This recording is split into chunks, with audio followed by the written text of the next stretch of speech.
Arts and technology is a quite old topic in that sense that it made up a whole art branch called media art, which like started very early, I don't know, in the 50s or 60s, and you could even the media art history people go back to the Mechanical Turk in, I don't know, Middle Age, and so technology always has involved also like the art development, and I think that like there's a very close relation. But since the 80s, when media art came up or came up as an own branch, we have all these festivals, and it's a kind of this more or less separated world to the contemporary or visual arts, which also has the very own rules how it functions, and so in that sense, for me it's interesting to see that how, like, I don't know, maybe in the 90s somebody made an art piece or installation with motion tracking sensors, and you had a, I don't know, feedback loop to a projection, and something would happen on there, and people are still building these kind of installations. But for me it's just like, okay, we have now Nintendo Wii console, which has these motion tracking interface, and it works just fine, and it's not. So also again, art was in that field, and media art, in my opinion, art has relied too much on just new technology. Oh, we have some new technology, what can I do with it? Mm-hmm. So let's make an art piece of it. So it's very dangerous to see the technology and be seduced by it, and then to do something with it, instead of asking yourself, what do I want to talk about, and how can I come to a point, and maybe do I need a piece of technology for that? I do not really like to name myself as media artist, because but on the other hand, the work I do fits kind of in that field, and I had my first big exhibitions at Ars Electronica, and when you come from there, then everybody knows that's a media art festival, one of the big ones. So, but I don't insist on being a media artist, not at all. I try to sometimes, or depending on what festival I go, or when I still see a projection on the floor, and you could move your hand and the shadow would change the projection. It's like, yeah, it's nice, but come on, it's like everybody has it in the living room now, and it's not.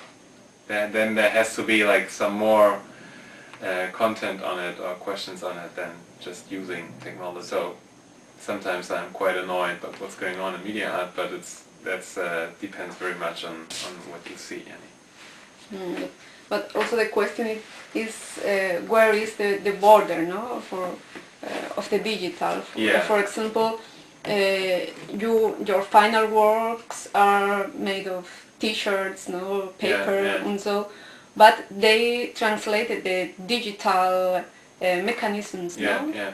So it could be considered as also in the digital realm, no? But, because they use the logics and the procedures, no, mm-hmm. more or less of the digital world, but with paper, T-shirts and so on. No? So what is the border, do you think? Yeah, but that's exactly the whole idea or topic on these three big questions, to point them out by doing this, by taking mechanisms from digital space and try to re-feel it in paper or in tissue and cloth.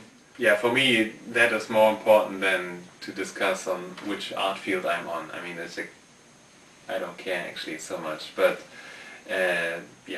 just the fact to work with material and to do workshops. I like to do workshops and to have people sitting around the table and work on some piece with your hand, with a scissor or with glue, and it's something we are used to do in school or maybe in kindergarten, but a lot of people now just work on the computer, and then they're like excited, oh, when was the last time I used the scissor, like, and you have to find your crafting skills again, like to do all this. It needs also some skills for your hands, and just the fact that you're sitting on a table and maybe work for 1 or 2 hours and just get to know each other by doing that and talk to each other and make up conversations, and that's also a very important part. I like very much doing that, and that you have this project called Friends, and it's all about collecting friends in a paper book and make your own stamp and stuff, and in the end you have a project you really could use to collect friends.